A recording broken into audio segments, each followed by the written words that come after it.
The first time they tried to scare me, I honestly thought it was some kind of joke.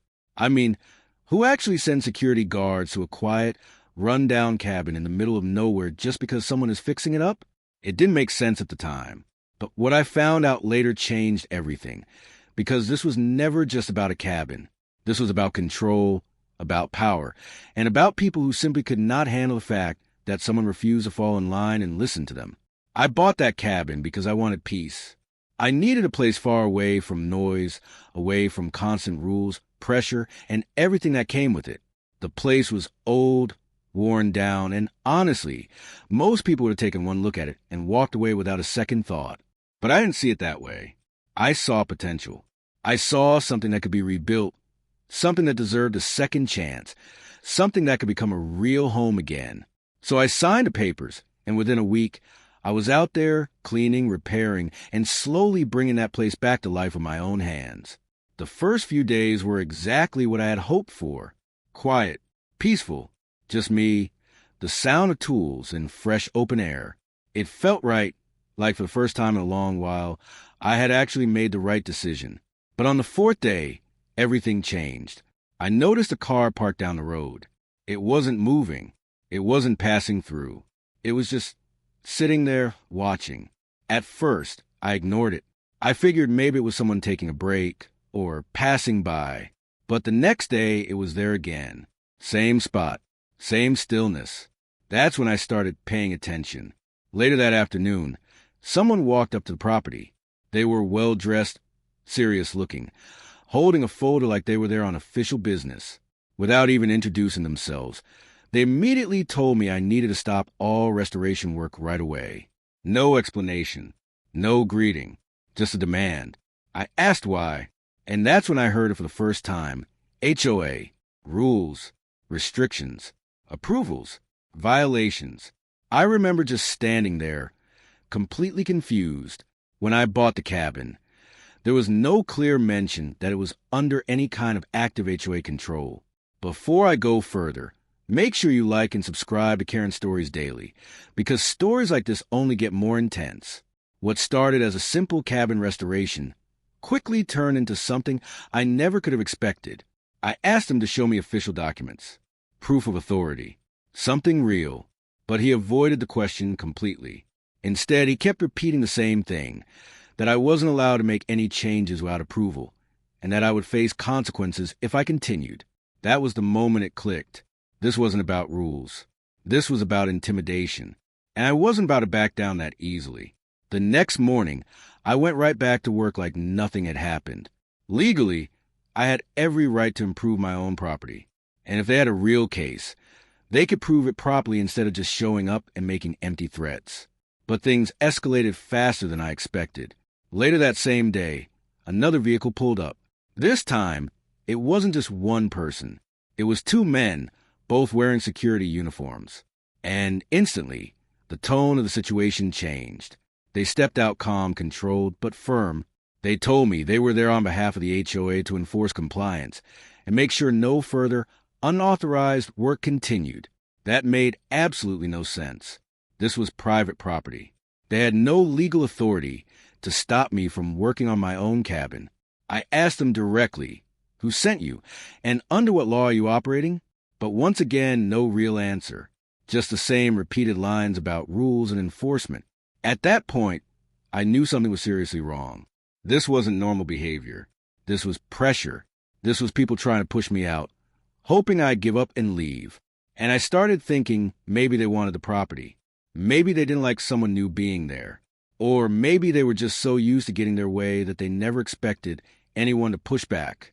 I told them calmly that they needed to leave. If they had any legal claim, they could handle it through the proper channels. But they didn't leave.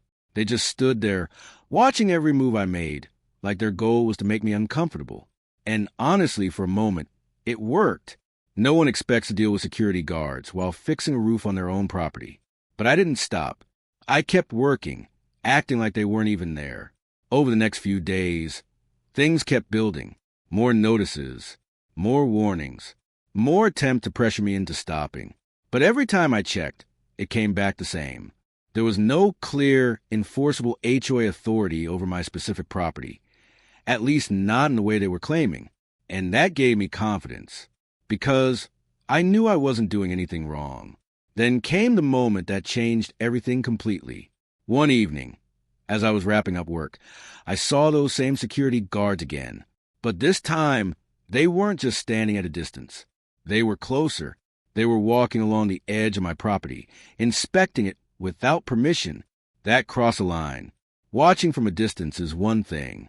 Stepping onto private land without consent is something else entirely. I walked straight toward them and asked what they thought they were doing. One of them responded by saying they were documenting violations and ensuring compliance. That response made one thing very clear. They actually believed they had authority that they didn't have. And that's when I decided enough was enough.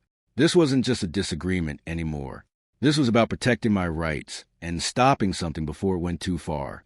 Right there, I pulled out my phone and told them clearly, if they didn't leave my property immediately, I would call the police and report them for trespassing. That shifted their tone a little, but not enough. They still tried to stand their ground, insisting they were authorized and just doing their job. So I made the call, and within minutes, everything started to change in a way they clearly didn't expect. When the police arrived, the entire situation flipped, because now real authority was present. The first thing the officer asked was simple: who owns this property? I showed my documents without hesitation. Then he turned to the two security guards and asked them the same thing about their authority. They had nothing solid, just vague statements about HOA instructions, and that didn't hold up at all. The officer made it very clear, without proper legal documentation, they had no right to be on my land and absolutely no right to interfere with my work. Hearing that, right in front of them, changed everything. Their confidence disappeared.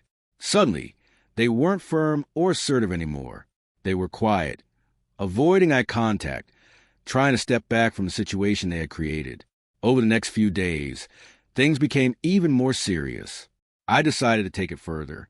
I gathered every notice, every interaction, every piece of evidence, and reached out to get proper legal clarity.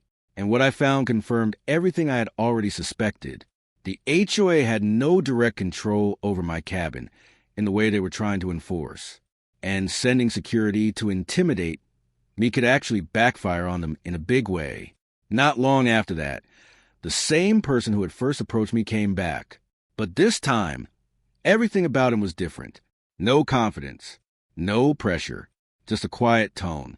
He asked if we could talk, try and smooth things over, saying there may have been a misunderstanding. And that's when I knew. They realized they had gone too far. Because people only change their tone like that when they know they've lost their ground. I listened, but I didn't agree to anything that would limit my rights. I made it clear I would continue restoring my cabin, and any further attempts to interfere would be handled legally. And just like that, it ended. No more security. No more threats. No more random visits. Everything stopped as quickly as it had started. The cabin slowly came back to life, exactly the way I had imagined it. And every time I looked at it, I was reminded of one simple truth. Standing your ground matters, especially when someone tries to pressure you into giving up what is rightfully yours. And honestly, the feeling of finishing what I started without backing down was worth more than the cabin itself. If you made it this far, I want to know what you think. Would you have handled it the same way? Or would you have walked away? Drop your thoughts in the comments and share this story with someone who needs to hear it. And if you enjoy stories like this, stay connected with Karen Stories Daily, because there's always another story about what happens when people push too far and finally get pushed back.